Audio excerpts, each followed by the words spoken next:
Alright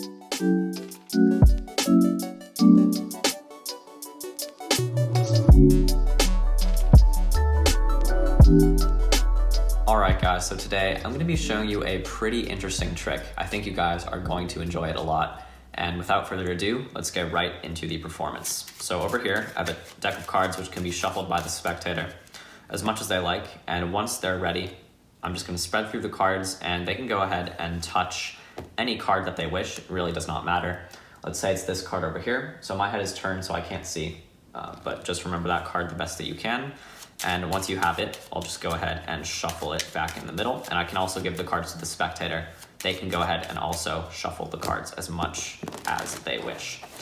So once the cards are shuffled, I'm just gonna ask the spectator this question.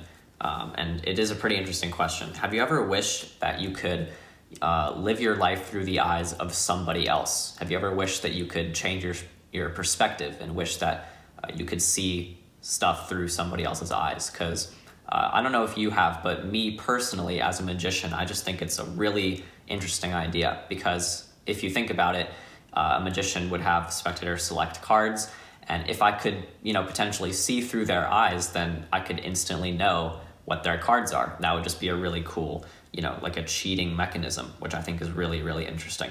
So if you are okay with this, I'd actually love to try this out with you right now. If I could borrow your eyes for a second.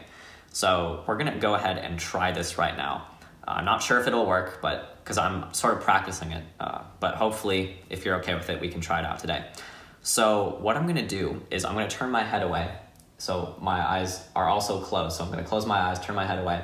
And once I do this, I'll tell the spectator, also take the deck and square it up, because you're gonna hold on to it for a second. And I just don't wanna see anything here.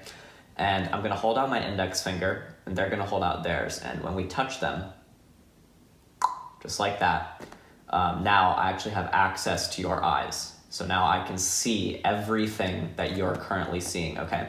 So now I'm just gonna act as the role of the spectator for a second, because what I want them to do is I want them to take the deck face up to themselves, and I want them to go through it until they see their selection in the deck. And when they see it, I want them to stop and stare at it, okay? So obviously, I don't know what your card is or where it is in the pack. Let me go through it one more time here, just in case it didn't get in the camera. But when I edit this video later, and once I figure out what the card is later, I will stop and sort of take a screenshot of where it is in the deck so that you guys can, sort of stop and stare at it. But since I don't know what the card is, I'm just gonna go through the entire deck over here, just like this, okay? So hopefully you guys have now seen your card somewhere in the deck, and I will now put a picture up of where it is in the pack, wherever it was. But now I'm gonna try to look through the spectator's eyes and see everything that they're seeing. So stare at your card as hard as you can, try and focus on it, and let's see if I can do this. So, okay, interesting. I'm seeing a lot of cards. There's a lot of black, there's a lot of clubs around. We have like I'm seeing like a 10, maybe 6 of clubs too. There's also an ace somewhere around there. I think it's also another club, the ace of clubs. But your card it's a lower card, I think, and it's sticking out because it's red.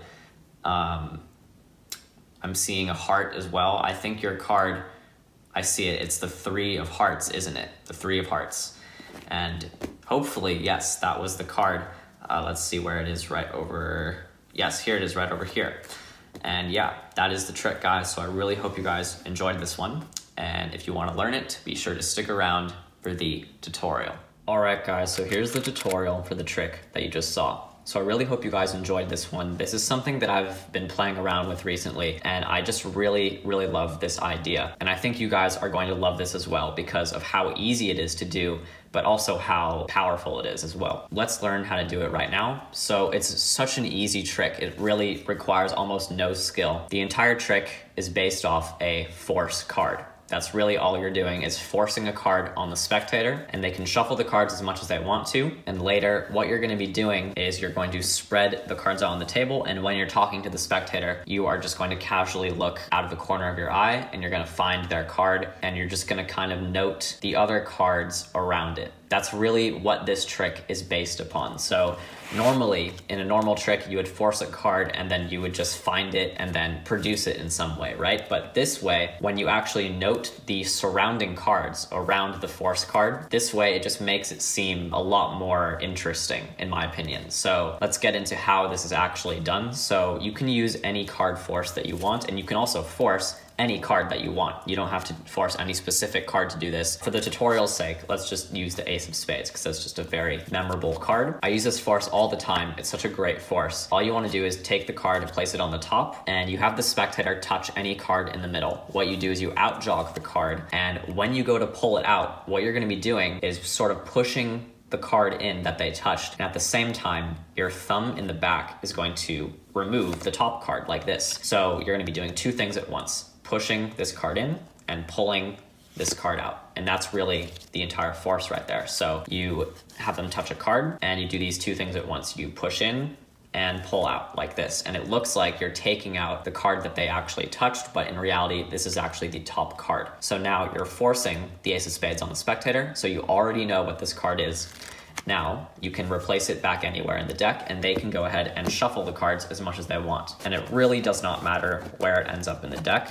All that matters is that you know the identity of the card. So once the cards have been shuffled, what you're going to do is spread the cards out. And as you spread the cards out, you're going to be asking the spectator this question of, have you ever wished that you could live your life through somebody else's eyes? And they can say yes, no, it really doesn't matter, but you're just going to be talking to them about this idea of you looking through their eyes in order to find out what their card is. And as you're doing this, you're just casually talking, and you don't want to look at the deck too much, but you want to do this as you first spread out the cards. So when you first spread out the cards, you're really going to be looking at the cards, but you're going to be asking the spectator this question at the same time. So they're not really going to be paying attention. And as I'm spreading through, I'm just looking for that Ace of Spades, and boom, I see it right over here. Now that I know where it is, that's all I really need to know. So now I can look up at the spectator, keep talking to them, and then casually, just every so often, I'll just kind of look down at the deck, but only for a split second. And every time I look down at the deck, I'm just going to note the few cards that are surrounding it. So here I can see we have a Jack of Hearts that stands out to me very instantly. And we also have an Eight of Diamonds and a King here as well. So I'm just noting these cards that just sort of stand out to me. Another thing that stands out to me is that this card is one of the only black cards. It's surrounded by like these three red cards over here. And it's also like the lowest value card. It's the only ace that's around here. So I'm just going to be noting those things secretly in my head as I casually look down every so often. Once I have enough information, what I can do is turn my head away, or I can put on a blindfold or something. You can be as theatrical as you want, but you just want to basically close your eyes first. So you close your eyes first, and then you tell the spectator to now square up the cards,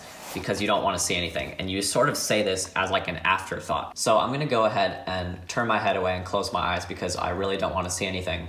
Oh, and by the way, also just square up the cards because I don't want to see anything. You just hold on to them for a second. So you just want to make it seem sort of like an afterthought, like you just remembered that you want them to square up the cards because you just want to make it seem like it's not that important. At this point, you tell the spectator to pick up the deck themselves and spread through the cards until they find their selection. So they're going to spread through and they're going to find it right here. And you tell them to just stare at the card in the spread. So they're going to just be holding this position right here. And now you're going to start naming the cards that are surrounding the Ace of Spades, and they're just going to start freaking out. So you're going to say, interesting, I see there's some face cards surrounding it. There's like a Jack. There's also a King. I'm seeing a lot of red as well. There's just a lot of red cards surrounding it. But your card stands out to me because it's one of the only black cards in there. It's also a spade as well, but it's also a very important card. I see an Ace of Spades, right? I think that's your card. And at this point, the trick is over. They're completely blown away. And it's really just that easy. So there's really almost nothing to this trick. That little subtlety of naming the cards around their card just takes this trick to a whole nother level, and it's really, really impressive. So I really hope you guys enjoyed this one. I really hope you guys use this because it's really, really powerful. And yeah, see you guys next time. Bye.